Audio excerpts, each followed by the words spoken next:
Ito po mga kabiisi ang goto cola. Ganito po ang itsura ng goto cola mga kabiisi. Oh.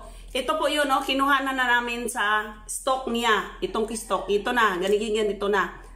Ito kasi mga kabisi ang kinain ni Dudong, yung kapatid ni Torkong Bisaya, na may bukol dito sa kanyang pisngi. Kaya natuwa si Torko nung nakita niya ito dahil ito yung, alala niyo yung nakagamot kay Dudong sa may mga bukol dito sa pisngi niya. Kaya ngayon mga kabisi, kakainin natin to.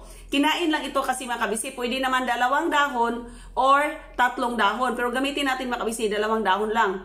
Ito, kainin na natin mga kabisi.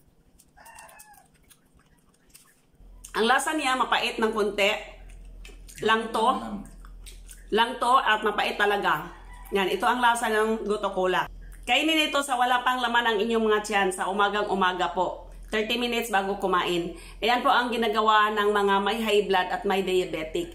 Pero ang napakaganda dito mga kabiisi kasi gamot ito ng mga eczema at mga psoriasis. Sa mga skin, napakaganda ito mga kabiisi. Pero ang ginamot doon sa aking kapatid na brother-in-law ko ay nakagamot sa kanyang bukol sa kanyang pisngi. Matagal na yung bukol niya sa kanyang pisngi mga kabisi.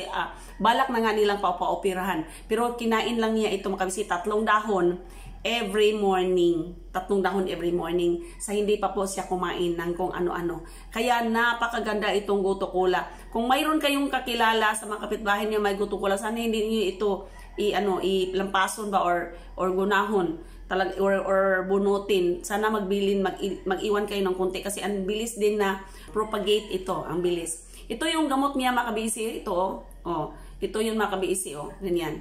So, tutubo ito sa mga malamig na part ng inyong bahay. Ilagay lang nyo dyan, ay madali lang siya matubo mga kabisi.